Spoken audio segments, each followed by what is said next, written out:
गीता अध्याय 16 श्लोक 1।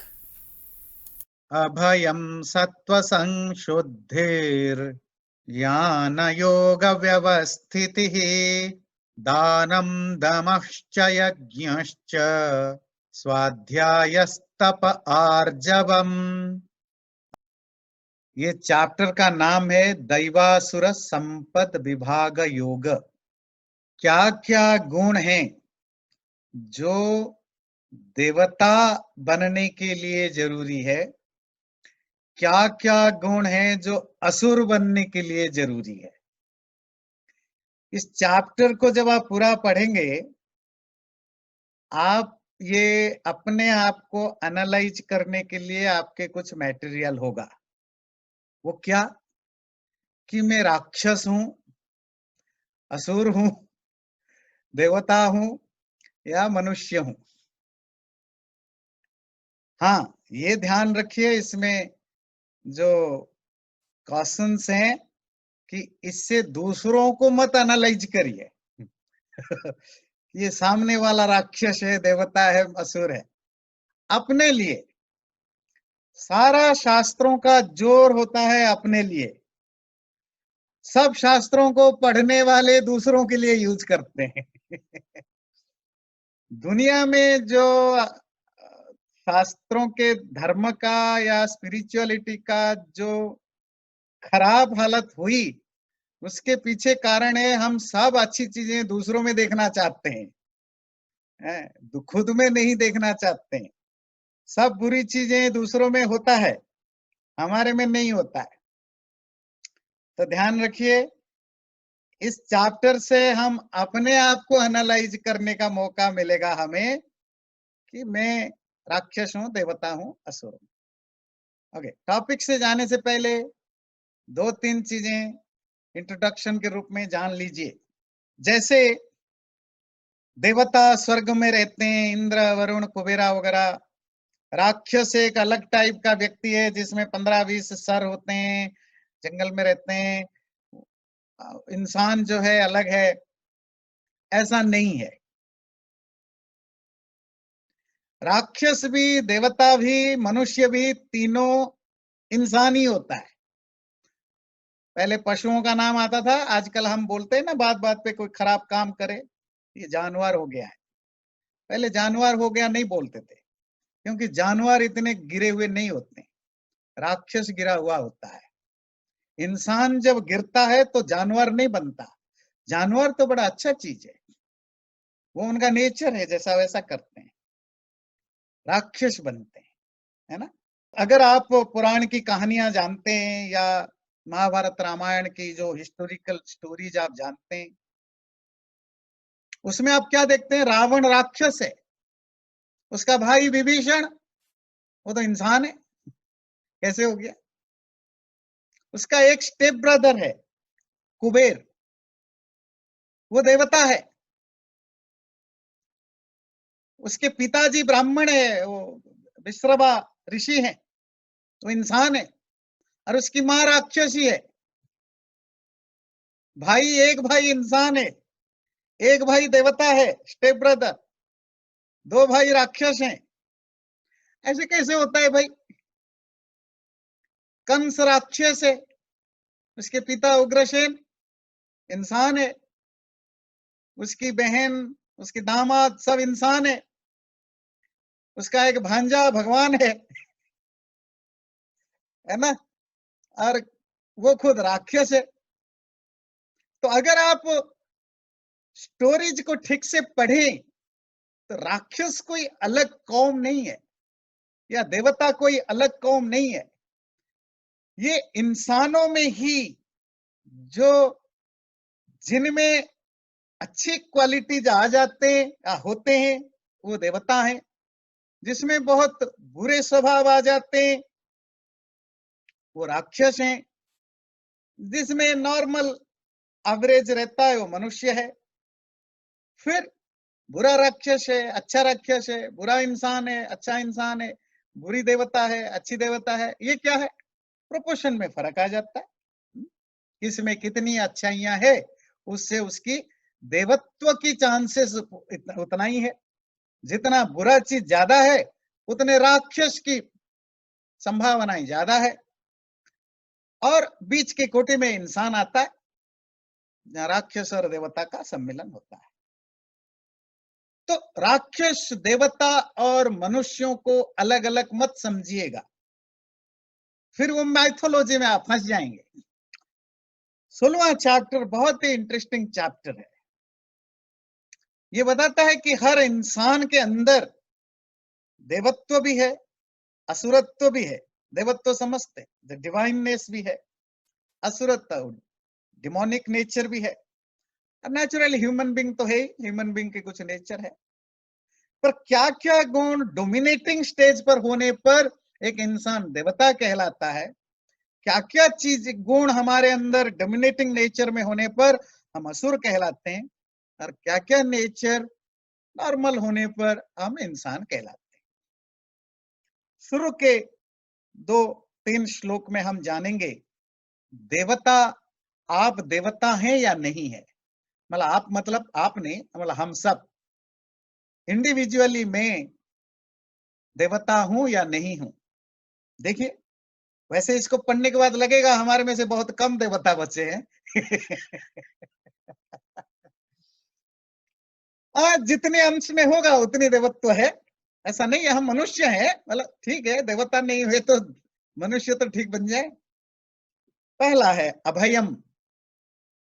अभयम, absolute fearlessness, कोई डर नहीं है।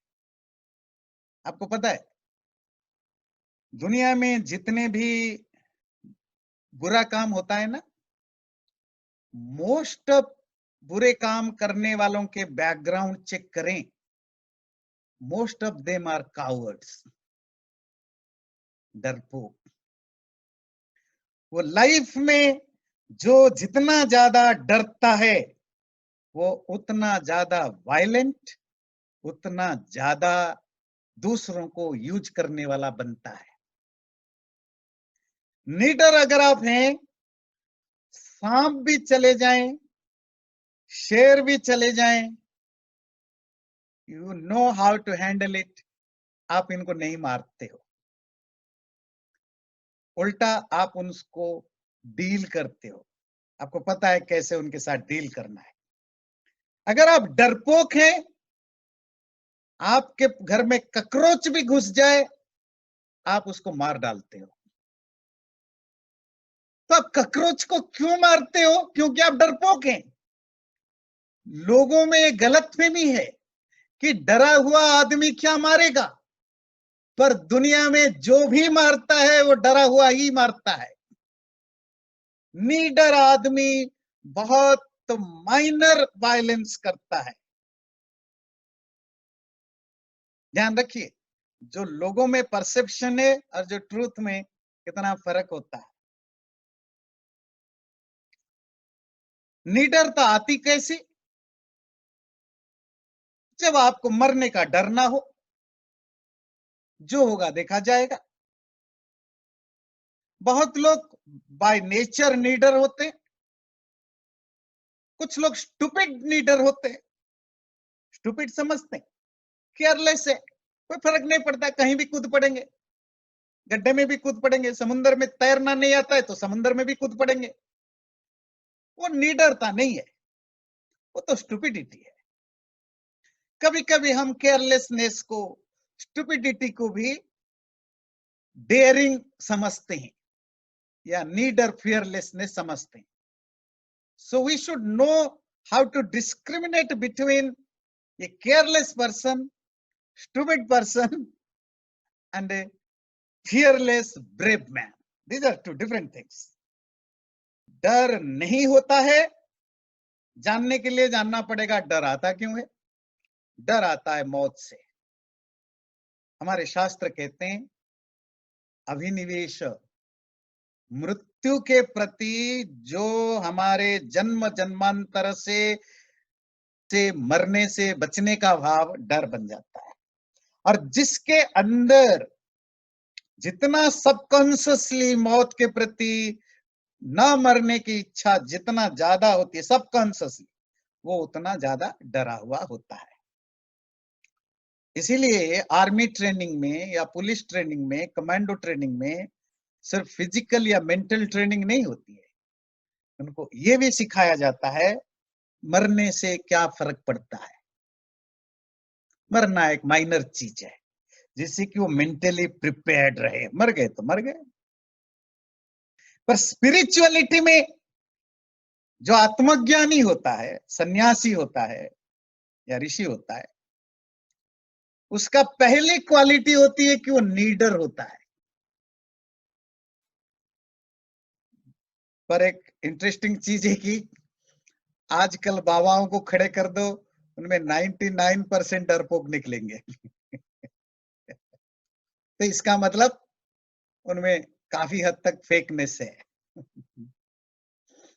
या जरूरी नहीं सब फेक हो, या तो बड़ा इनिशियल स्टेज में है, अभी बहुत कुछ उन्होंने अचीव नहीं किया।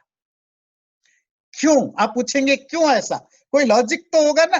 क्यों कोई सन्यासी, कोई ऋषि या आत्मज्ञानी का पहला कंडीशन नीडर क्यों होता है?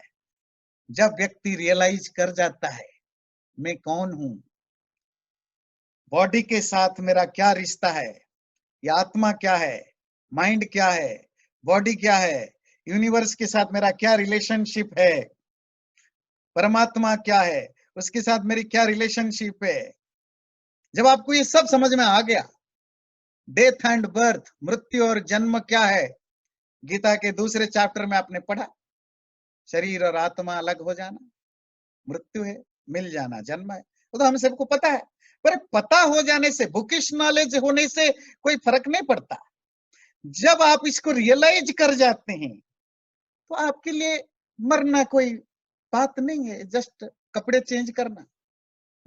वासांसि जीर्णानि यथा विहाय नवानि गृह्णाति नरोपराणि। कपड़े फट गए, फेंक दिया, नए कपड़े पहन लिए। हमें बोलने के लिए तो आसान लगता है,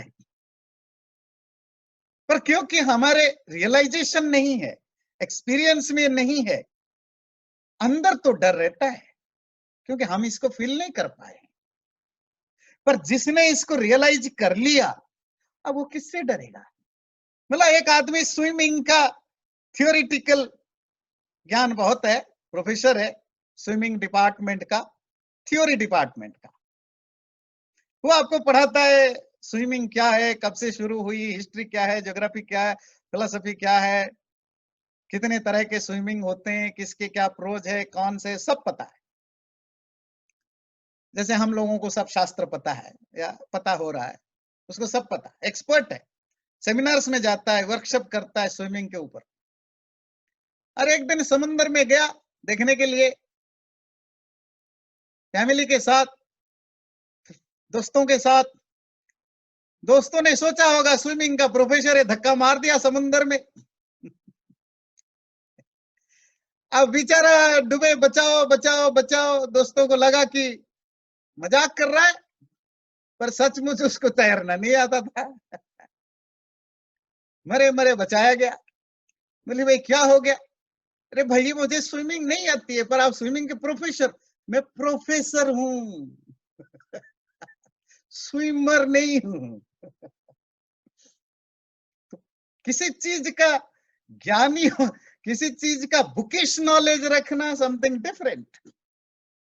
स्विमर कोई बुक नहीं जानता।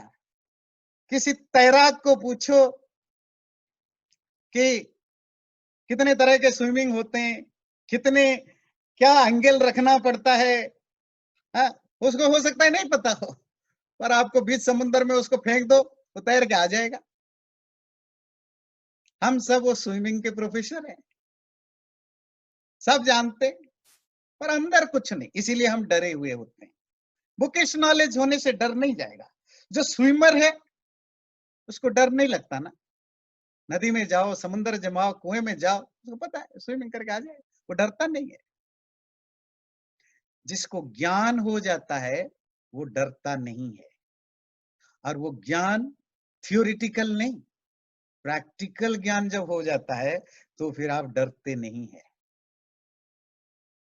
इसीलिए आत्मज्ञानी लोगों का परख, जो आत्मज्ञानी है उसमें जो बहुत सारे क्वालिटीज बाय डिफॉल्ट आते हैं, उसमें एक होता है कि वो नीडर होता है। नीडर होने का जो कॉन्सिक्वेंस होता है, आप दूसरों के ऊपर जुल्म नहीं करते, आप हिंसा नहीं करते, क्योंकि डरपोक हिंसा ज्यादा करता है। अभयम, अगर मेरे अंदर वो अभयता का भाव है, निडरता का सेंस है, तो मैं देवत्व का एक लक्षण मेरे अंदर है। ताकि एनालाइज करिए किसमें कितना डर है है ना। अगला शब्द सत्व संशुद्धि। सत्व कहते हैं माइंड को, बुद्धि को, मन को, उसकी शुद्धता, प्यूरिटी ऑफ आवर माइंड। मन की शुद्धता कैसी होती है? मनुस्मृति में एक श्लोक आता है ना, अद्भि गात्राणि शुद्ध्यन्ति। शरीर को साफ करना हो तो पानी से साफ करते हैं, साबुन से, पानी से साफ करते हैं। मन सत्य न शुद्ध्यति। माइंड किसे साफ होता है? सच्चाई से। जिसके अंदर जितनी ऑनेस्टी होगी, जितनी सच्चाई होगी, उसका मन नेचुरली उतना साफ होता जाएगा। और जिसका माइंड जितना कॉम्प्लिकेटेड है, वो जितने ज्यादा ऊपर नीचे अलग अलग तरकीब लगाता रहता है, उसका मन उतना अशुद्ध होगा। तो सच्चाई आने पर आपके लोभ, ईर्ष्या, द्वेष वगैरह भी अपने आप, जो माइंड के बुराइयां हैं, वो कम हो जाते हैं। सत्व संशुद्धि होने पर देवत्व आता है। मन जब शुद्ध होगा, आपके अंदर ईर्ष्या कम होगी, लालच कम होगा, एनिमिटी कम होगी, इस तरह के जो इल्यूजन कम होगा, तो नेचुरली आपके द्वारा पाप कम होगा। जितना पाप कम होगा, आप देवत्व की 1 इंच और बढ़े। ज्ञान योग व्यवस्थिति ही, जो कंस्टेंटली रियलाइजेशन में रहता है, ज्ञान पर टिका रहता है, उसका सोच, समझ, व्यवहार, आचरण, बात सब अपने ज्ञान पर टिका हुआ होता है। कॉन्स्टेंटली ज्ञान पर टिका रहता है। ध्यान रखिएगा, ज्ञान होना अलग बात है। हम सबको पता होगा, हमारे आसपास में वैसे आपको हजारों लाखों साइंटिस्ट मिलेंगे जो साइंस के फील्ड में हैं, मेडिकल में, इंजीनियरिंग में, साइंस और टेक्नोलॉजी के अलग अलग फील्ड में काम करने वाले। उनसे आप बात करें, उनसे डील करें, उनके सोच में, समझ में, डे टू डे लाइफ में साइंटिफिक सोच बिल्कुल नहीं मिलेगा। उनके सोच में रैशनैलिटी नहीं मिलेगी। मतलब उनका जो साइंस पढ़ा हुआ, फिर वो क्या है, वो तो कहते हैं हम साइंटिस्ट हैं, तो लेबोरेटरी में साइंटिस्ट हैं, पढ़ाने के लिए साइंटिस्ट हैं, मतलब प्रोफेशनली ही और शी इज ए साइंटिस्ट। अंदर साइंस का एक बूंद भी नहीं गया, सुपरस्टिशियन भरा पड़ा है, कल्चर के नाम पर सब उटपटांगे हरकतें करते हैं। तो ज्ञान पर टिका हुआ नहीं है उसका चरित्र। ज्ञान सिर्फ पैसा कमाने का, नाम कमाने का साधन हो गया। आप सबको पता होगा, जब वो गणेश जी महाराज दूध पी रहे थे 80s में, सारे दुनिया भर में ये एक हॉक्स हुआ था।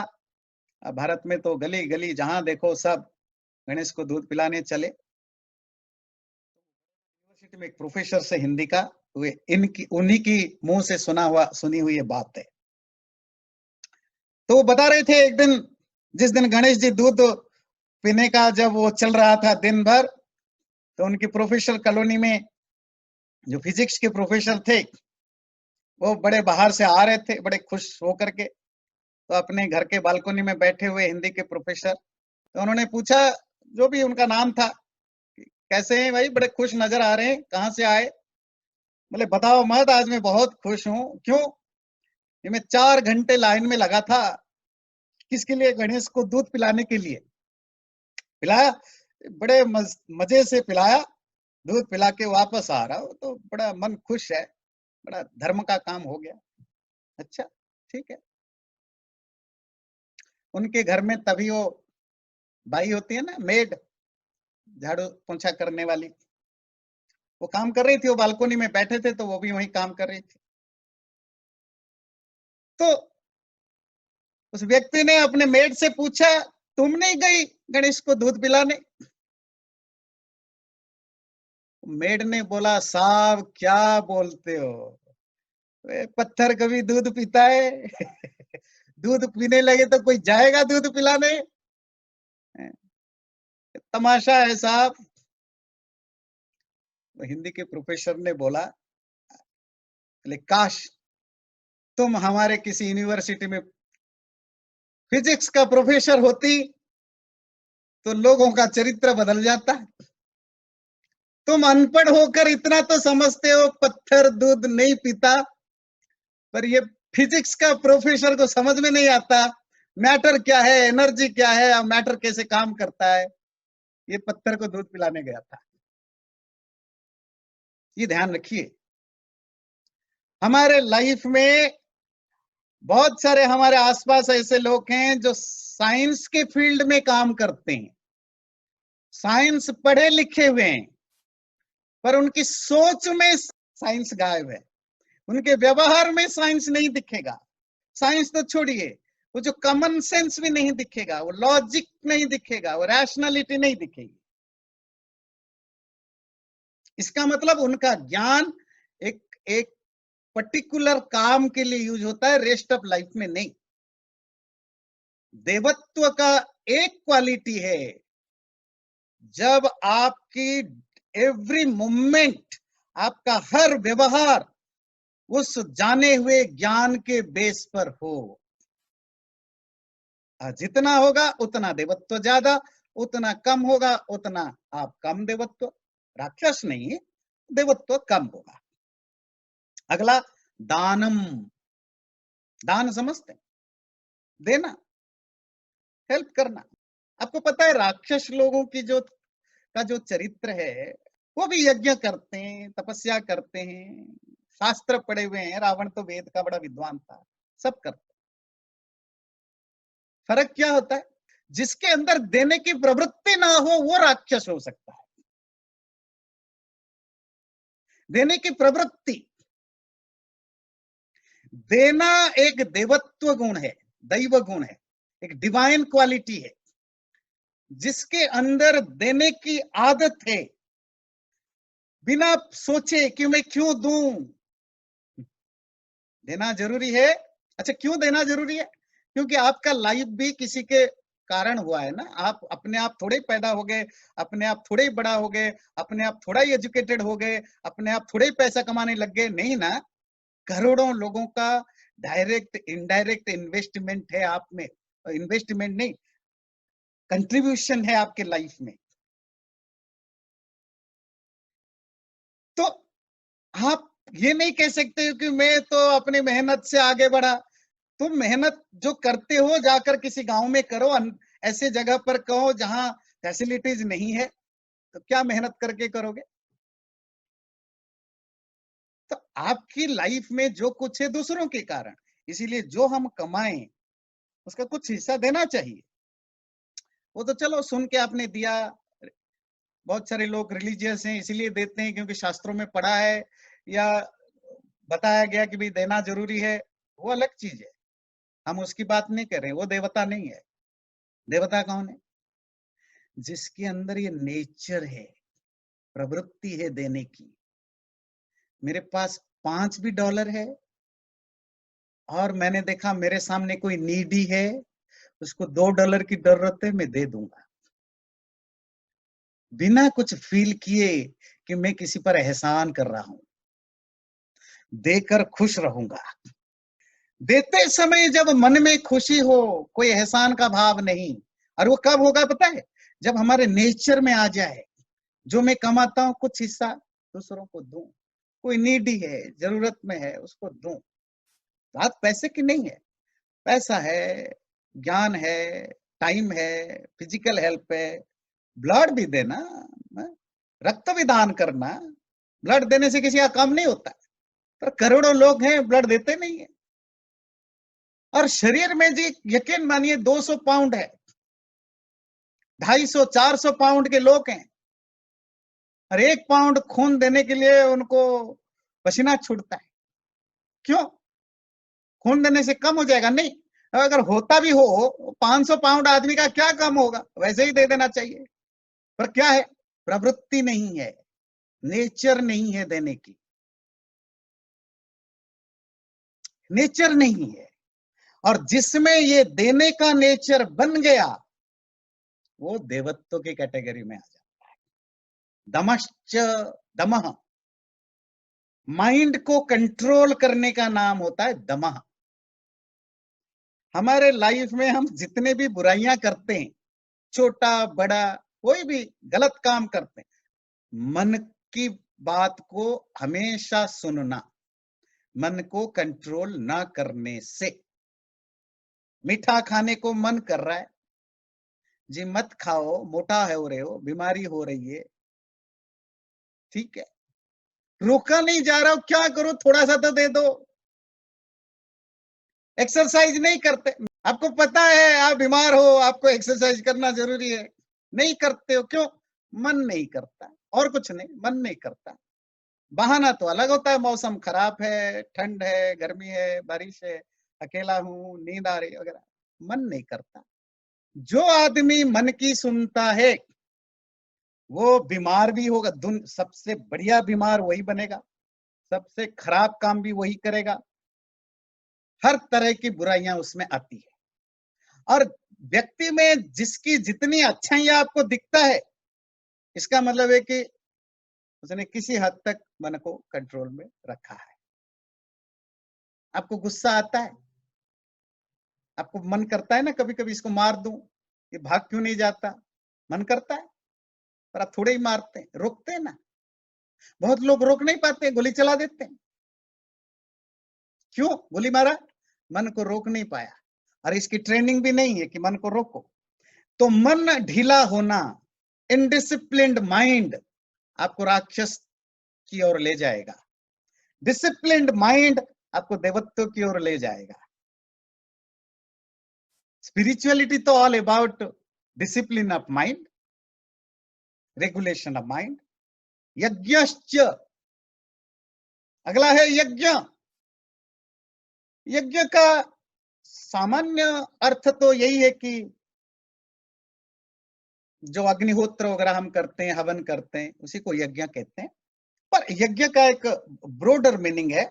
यज्ञ का भाव होता है जहां 3 चीजें हो, दान, देव पूजा और संगतिकरण। जब भी किसी भी आपके काम में तीनों चीजें इन्वॉल्व हो जाए, जहां आप कुछ कंट्रीब्यूट कर रहे हो, कुछ डोनेट कर रहे हो, कुछ चैरिटी कर रहे हो, कुछ छोड़ रहे हो, त्याग रहे हो, खाली त्यागना तो दान हुआ, पर उसके साथ देव पूजा इन्वॉल्व हो, जिसके लिए छोड़ रहे हो उसको रेस्पेक्ट करते हो, उसका आदर करते हो, उसकी पूजा करते हो, देव पूजा। संगतिकरण, और उसके साथ टाइम स्पेंड करते हो, यूनिटी, संगति। ये तीनों जब साथ घटते हैं, आपका कोई भी काम यज्ञ हो जाएगा। यज्ञो वही श्रेष्ठतमम कर्म, कोई भी बढ़िया काम वो यज्ञ होता है। बढ़िया काम का डेफिनेशन, दान, देव पूजा, संगतिकरण का कॉम्बिनेशन। मुश्किल है, देना आसान है, टाइम स्पेंड अलग करना भी चलता है, पर तीनों को कंबाइंड करो तभी यज्ञ बनता है। यज्ञ जब भी आप करते हैं ना, हवन के समय गरीबों को देना, जिसकी जो जरूरत है, जो भी मांगे उसको देना, ये यज्ञ के साथ जुड़ा हुआ है। आप किसी को कुछ देते नहीं हो, खाली आहुति डालते रहते हो, तो ठीक है, आधा यज्ञ हुआ। एटमॉस्फेयर को क्लीन करने के लिए आप हेल्प करते हो, थोड़ा आपके अंदर स्पिरिचुअल भाव बनता है, that's okay, but it's only one very small part of the whole yagya process. तो यज्ञ करने से भी आपका वो यज्ञ जरूरी नहीं को अग्नि में आहुति देना, वो उस विशाल यज्ञ का एक पार्ट है, जिसमें पितृ यज्ञ है, माँ बाप की सेवा करना, ब्रह्म यज्ञ है, ईश्वर की उपासना करना, अतिथि यज्ञ है, घर में आए हुए जो भी नीडी, जरूरतमंद, ज्ञानी, विद्वान ऐसे लोगों की सत्कार, सेवा और चैरिटी करना। भूत यज्ञ, जो आपके आसपास पशु पक्षी प्राणी हैं, उनके लिए कुछ खाने पीने रहने की व्यवस्था करना रेस्पेक्टफुली। यज्ञ में 3 चीजें होनी चाहिए, देना भी जरूरी है, रेस्पेक्ट भी करना जरूरी है, और संगत। तो जब आप इस तरह यज्ञ में इन्वॉल्व होते हैं एक ब्रॉडर सेंस में, तो देवत्व के ऊपर आते हैं। स्वाध्याय, सेल्फ स्टडी, खुद पढ़ो। देखो छोटी छोटी चीजें हम भूल जाते हैं। ये हमारे हिंदू धर्म की विरासत देखिए, ज्ञान का भंडार। और दुख होता है जब इसी विशाल और इतने यूनिवर्सल, इतना लॉजिकल ज्ञान के उत्तराधिकारी किस तरह पाखंड में फंसे पड़े रहते हैं। हमारे हिंदुओं में स्वाध्याय कम है, और हर शास्त्र कहता है स्वाध्याय जरूरी है। सेल्फ स्टडी, पढ़ो। पैसा कमाने के बुक की बात नहीं कर रहा है, वो स्वाध्याय नहीं, वो तो ठीक है, वो जरूरी है, आपको पढ़ना है, वो तो एजुकेशन है। स्वाध्याय का मतलब होता है सत शास्त्राणाम अध्ययनम। ऐसे किताबों को पढ़ो, ऐसे ग्रंथों को पढ़ो, या ऐसे ग्रंथों को जानो जिससे तुम खुद को जान पाओ। खुद को मतलब मैं क्या हूं, बॉडी क्या है, माइंड क्या है, आत्मा क्या है, यूनिवर्स को जान पाओ, ये संसार क्या है, परमात्मा को जान पाओ, और इन सबके बीच में क्या रिलेशनशिप है, रियलिटी को जान पाओ। वो है ऐसे शास्त्रों को पढ़ना। तो ये आपको हेल्प करता है देवत्व की ओर जाने के लिए। तपह, तपस्या, तपह द्वंद्व सहनम। दो अपोजिट का जो एक पेयर होता है, उसको सहने की आदत डालना तपस्या होती है, तपह होता है। दो अपोजिट का पेयर क्या होता है? एग्जाम्पल दीजिए, दिन और रात, ठंड और गर्मी, निंदा और प्रशंसा, सुख और दुख, हानि और लाभ। अच्छा, ये सबकी एक नेचर है। वो क्या है कि ये एक्सक्लूसिव नहीं है, ये दोनों पेयर्स में होते हैं। जहां भी सुख है वहां दुख होगा, जहां दुख है वहां सुख आएगा। जिसको भी निंदा मिलती है उसको प्रशंसा मिलेगी, जिसको भी प्रशंसा मिलती है उसको निंदा मिलेगी। तो सुख और पेयर दुख, सब हाँ। अपोजिट, गर्मी और ठंड। तो आप इनको सहनता आसान तो नहीं है। निंदा सहना किसके लिए आसान है? हानि सहना किसके लिए आसान है? गर्मी सहना, ठंड सहना किसके लिए आसान है? तो हम वो जो जो एफर्ट्स लगाते हैं कि ये पेयर्स ऑफ अपोजिट को सहें, उस एफर्ट्स का नाम होता है तपस्या। एफर्ट्स का नाम, जो आप यत्न करते हैं, जो आप कोशिश करते हैं, वो जो आप प्रैक्टिस करते हैं, उस प्रैक्टिस का नाम होता है तपस्या।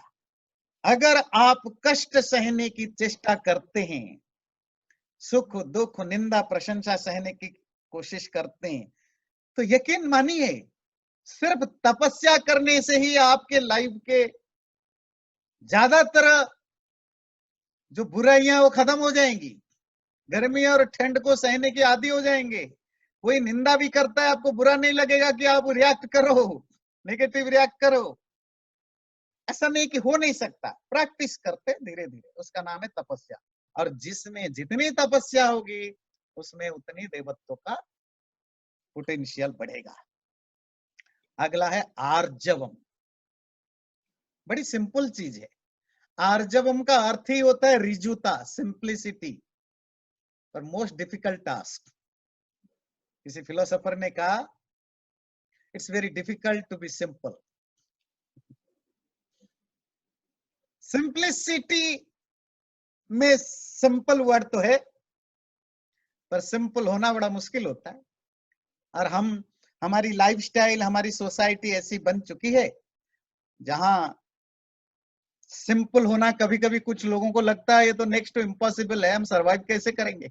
सिंप्लिसिटी के लिए जो शब्द है संस्कृत में, वह है रिजुता या सरलता, सीधापन। सीधापन समझते हैं, स्ट्रेटनेस। मन में जो है वाणी में वही, एक्सप्रेशन में भी वही दिख रहा है, सीधापन। बच्चे, आपके जो छोटे छोटे बच्चे होते हैं, वो क्या है? सिंपल है। मन खराब है, मुंह ऐसे कर दिया, मन खुश है तो हंस पड़ते हैं उसी समय, अंदर कुछ नहीं। गुस्सा आया तो मां के ऊपर वही गुस्सा निकाल देते हैं, और 2 मिनट में अगर मन ठंडा हो गया तो हक कर लेते हैं,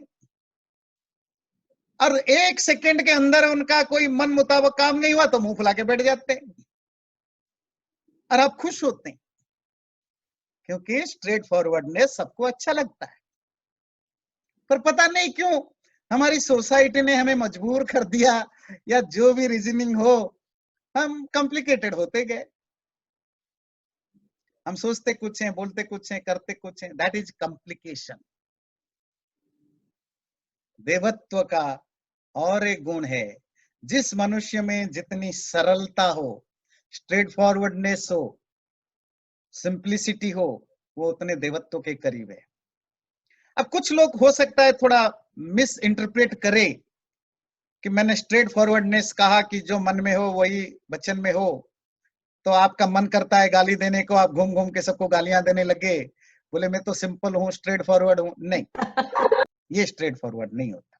स्ट्रेट फॉरवर्ड होने का मतलब नहीं कि आप रूड हो, स्ट्रेट फॉरवर्ड का मतलब ये नहीं कि आप क्रूएल हो, के अंदर वो सॉफ्टनेस होना चाहिए, आपके अंदर वो चरित्र की शुद्धि भी होनी चाहिए। अगला है अहिंसा। किसी को भी मन से, वाणी से, शरीर से कष्ट पहुंचाना हिंसा है।